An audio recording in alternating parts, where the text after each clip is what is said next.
अस्सलाम वालेकुम ख़वातीन हज़रात, प्रोग्राम बात से बात में आपका मेज़बान मियाँ अकबर अली आज दिन भर की ताज़ा तरीन ख़बरों, तज्ज़ियों, तबसरों के साथ आपकी खिदमत में हाज़िर है। आज मुल्क भर में गर्दिश करने वाली अहम ख़बरों में सबसे अहम ख़बर आपको बताने जा रहा हूँ ख़वातीनो हज़रात। Army chief general Asim Munir 2028 तक आर्मी चीफ़ रहेंगे। बड़ी ख़बर है। Army chief general Asim Munir 2028 तक पाकिस्तान के आर्मी चीफ़ रहेंगे।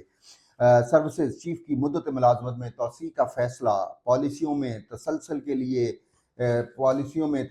लिए किया गया। ख़वातीन हज़रात, आर्मी एक्ट तरमीमी बिल की मंजूरी के बाद chief of army staff general Asim Munir 2028 तक आर्मी चीफ रहेंगे।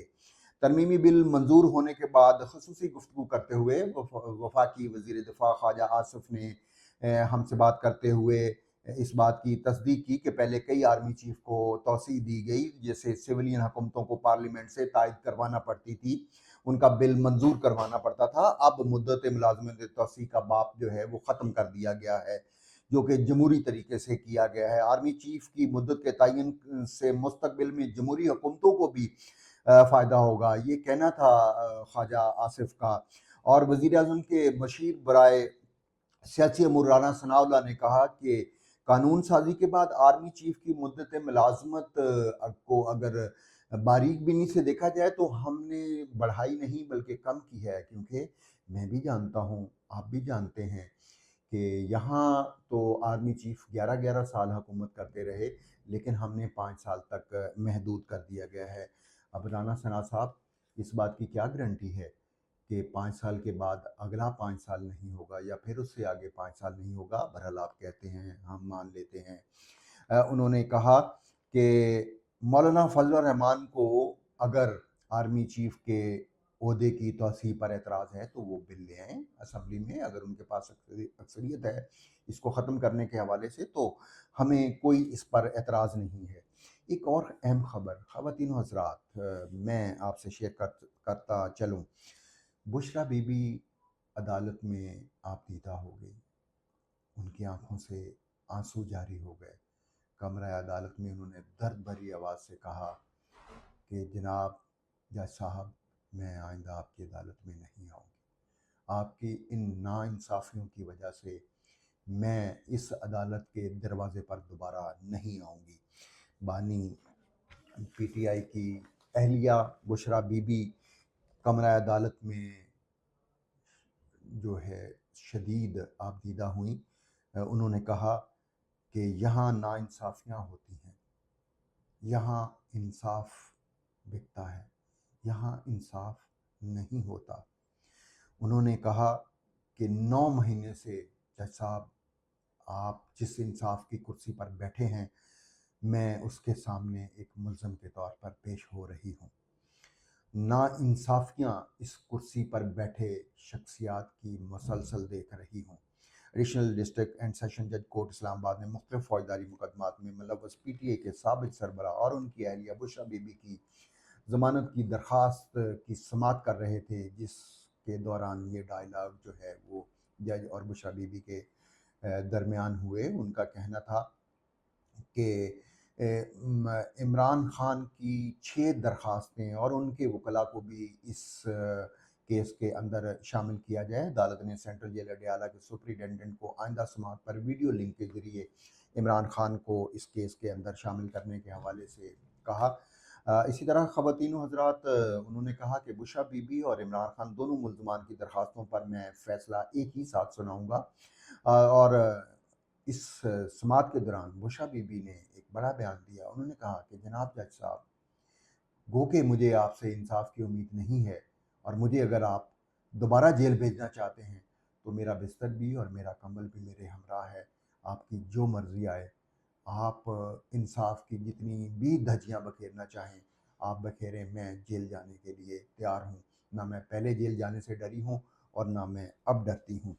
इसी तरह ख़वातीनो हज़रात, मैं आपको बताता चलूँ कि मौलाना फजल रहमान ने शदीद एतराज़ किया। उनका ये कहना था कि आर्मी चीफ़ की मुद्दत में जो इजाफ़ा किया गया है, ये मामला माजी में भी होता रहा है। हुकूमत के मंजूर किए गए गैर शरई कानून اور سپریم کورٹ کے کسی بھی غیر شرعی فیصلے کو ہم نہیں مانتے۔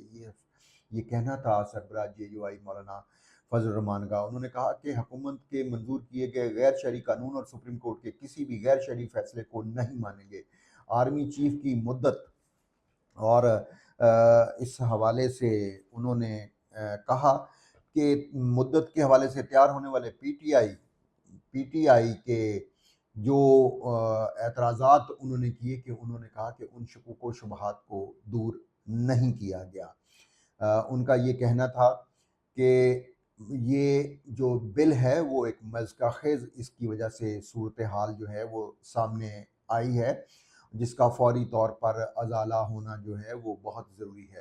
خواتین و حضرات، اس سے پہلے بھی مولانا فضل الرحمان نے بہت ساری بل کے حوالے سے ترامیم پر اعتراض کیا، اور ان کے اعتراض کو کافی حد تک ان کی بات کو سنا بھی گیا اور اس کو دور بھی کیا گیا۔ تو ابھی بھی ان کا یہ کہنا ہے کہ ہم اس حوالے سے جو مولانا فضل الرحمان صاحب کے اعتراضات ہیں ان کو دور کرنے کی کوشش کر رہے ہیں، اور یہ بھی سننے میں آ رہا ہے کہ 27ویں ترامیم کی تیاری بھی جو ہے وہ کی جا رہی ہے تاکہ مولانا فضل الرحمان صاحب کو مطمئن جو ہے وہ کیا جا سکے۔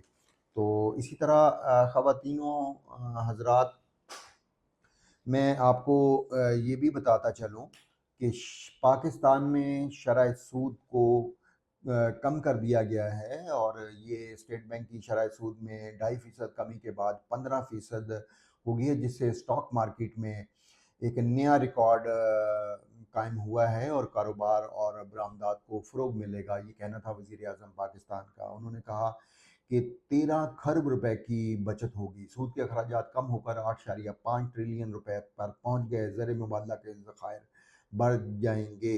یہ بیان تھا گورنر اسٹیٹ بینک کی طرف سے۔ انہوں نے کہا کہ سعودیہ قطر پاکستان میں سرمایہ کاری کے لیے خواہاں ہے۔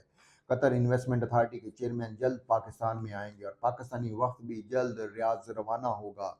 انڈیکس میں 1078 پوائنٹس کا اضافہ ہوا، 91,000 پوائنٹس کی نفسیاتی حد کو بھی عبور کر گیا۔ سرمایہ کاری کی مالیت 101 ارب 80 کروڑ سے بڑھ گئی۔ ٹیکس چوروں کے خلاف بھی انہوں نے کہا کہ ہم گھیرا تنگ کرنے جا رہے ہیں۔ خواتین و حضرات، آئی ایم ایف سے جو مذاکرات ہیں ان کی بہت ساری شرائط کی روشنی میں پاکستان میں اس وقت ٹیکس کے حوالے سے بہت زیادہ ہلچل پائی جاتی ہے۔ حکومت کی کوشش ہے کہ کوئی شخص ایسا نہ بچے جو ٹیکس سے آزاد ہو۔ خواتین و حضرات، یہ عوام جو چیریٹی میں کبھی پیچھے نہیں رہتی، یہ ٹیکس کیوں نہیں دیتی، ان عوامل کے بارے میں غور کرنا چاہیے۔ وہ میں بھی غور کرتا ہوں، آپ بھی غور کریں، اور میں حکومت سے بھی کہوں گا کہ کون سی وجہ ہے جو میرا پاکستانی ٹیکس سے گریزاں ہے، جبکہ چیریٹی میں وہ کھلے دل سے چیریٹی کرتا ہے۔ خواتین و حضرات، بہت سارے مسائل ہیں جو کہ ٹیکس ڈپارٹمنٹ کے حل کرنے والے ہیں، اور وہاں جس طریقے سے بھیڑ بکریوں کی طرح لوگوں کی تصحیح کی جاتی ہے، لوگوں کو پریشان کیا جاتا ہے، اگر یہ سلسلہ بہتر کیا جائے تو لوگ خود اس ٹیکس کی ادائیگی کرنے کے لیے تیار ہوں گے۔ خواتین حضرات، آپ کا بہت شکریہ، میرے ساتھ آپ جڑے رہے۔ اگر پروگرام آپ کو پسند آئے تو ضرور اپنی رائے کا اظہار کیا کریں، اور اگر کوئی کمی بیشی آپ محسوس کریں تو وہ بھی آپ رائے کا اظہار کیا کریں، تاکہ میں آپ کے لیے بہتر سے بہتر خدمت کرتا رہوں اور آپ کے لیے نئی سے نئی خبر آپ کو شیئر کرتا رہوں۔ آپ کا بہت شکریہ میرے ساتھ جڑے رہنے کا۔ میں آپ سے اجازت چاہتا ہوں اگلے پروگرام تک کے لیے۔